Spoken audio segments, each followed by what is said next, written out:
In the world of television animation, there are two very separate and distinct groups. Creators who want to showcase LGBTQ representation in their cartoons, and the networks who employ them who sometimes try to stop them dead in their tracks because they sometimes think that having two fictional characters of the same sex being in a relationship together is inappropriate for their intended target audience.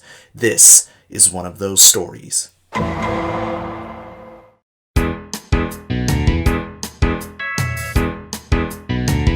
Thank you so much for greenlighting the Owl House. I've been wanting to make this show for a long time, and I'm so incredibly grateful that you believe in me and you believe in my vision for this show. It's our pleasure, Dana. I don't want to toot our own horn here, but I believe that the Owl House will be the next big animated series on Disney Channel. To tell you the truth, I really want to do a prom episode, because I never went to my prom and I want to make up for that missed experience. This prom episode will have a unique twist. The person that gets chosen to be the perennial ritual offering maiden will fight a shape-shifting monster that can reveal their worst fears. This is important because this episode will reveal that Amity wanted to ask Luz out to prom but didn't have the courage to tell her because her worst fear is getting rejected. What did you just say? Amity has a crush on Luz, but Luz doesn't know that because Amity never told her. Gee, I don't know, Dana. I don't think that's a good idea. Are you nervously sweating? What would make you think that? This is how I always respond when creators tell me something like this. I'm not as sour as pickles, I'm as cool as a cucumber.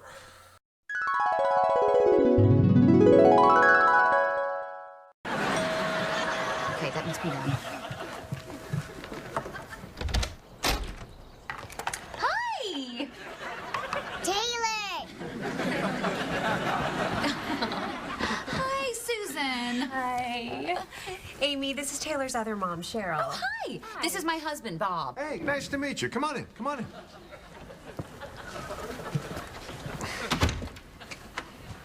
Taylor has two moms. Nothing gets past you, Bob.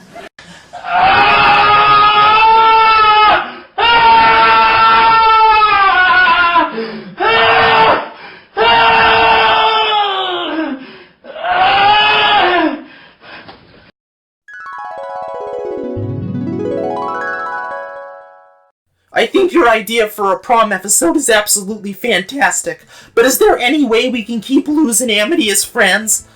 I don't plan to have them kiss or anything like that. All that will happen between them in this episode is that they share a dance and fight the shape-shifting monster together as a dynamic duo. How could something so innocent like that offend anybody? If we cause controversy because Luz and Amity are an item, it's going to piss off parents and put the network in a negative light. And if that happens, Gary is going to rake me over the coals for signing off on this idea. And I don't need that kind of stress right now, especially since my therapist Marcia told me to reduce my stress levels.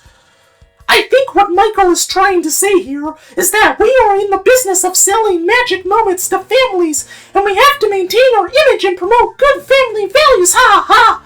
So let me get this straight. You're trying to tell me that a fictional teenage girl having a crush on another fictional teenage girl would somehow not be promoting good family values? It's not that we don't want to support representation. We totally want to support it because it's good for PR. But we also have to be practical and think about the money.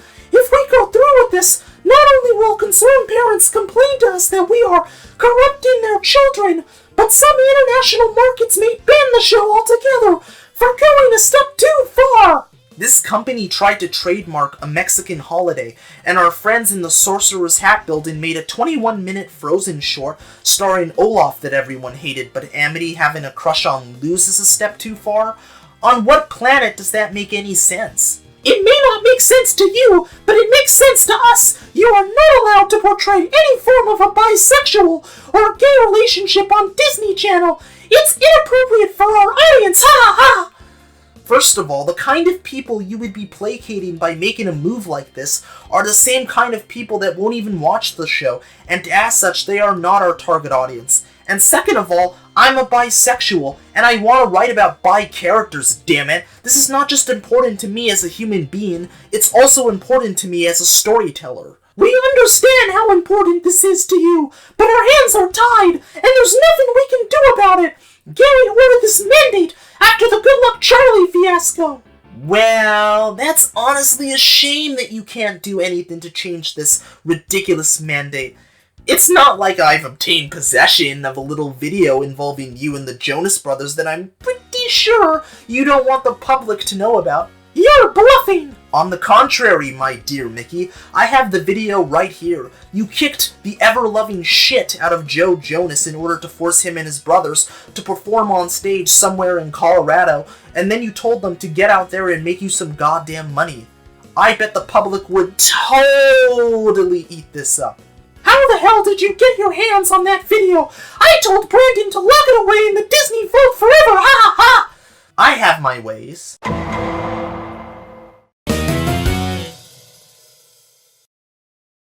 Hello, Dana. What brings you to the Disney vault? I want to give Mickey a gift for being the best boss in the world.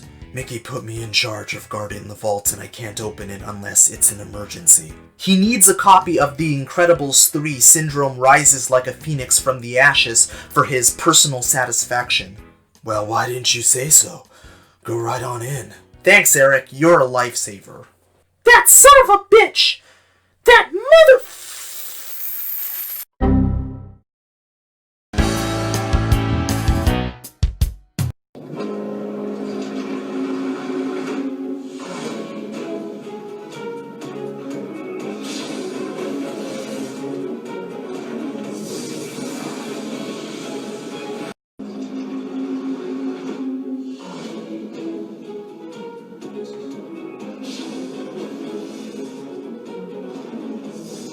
I knew I shouldn't have let Brandon go on that vacation.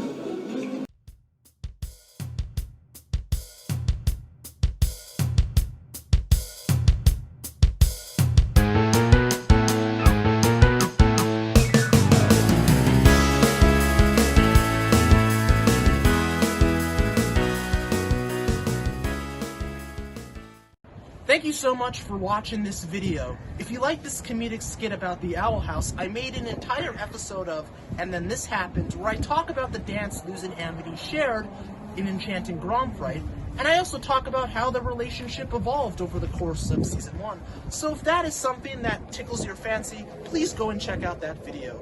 If you like what you saw here today, then please consider subscribing to my channel, and don't forget to hit the bell icon so you'll be notified whenever I post a new video. Have a safe and happy holiday season, and until we meet again in 2021, always remember to stay frosty and keep it weird.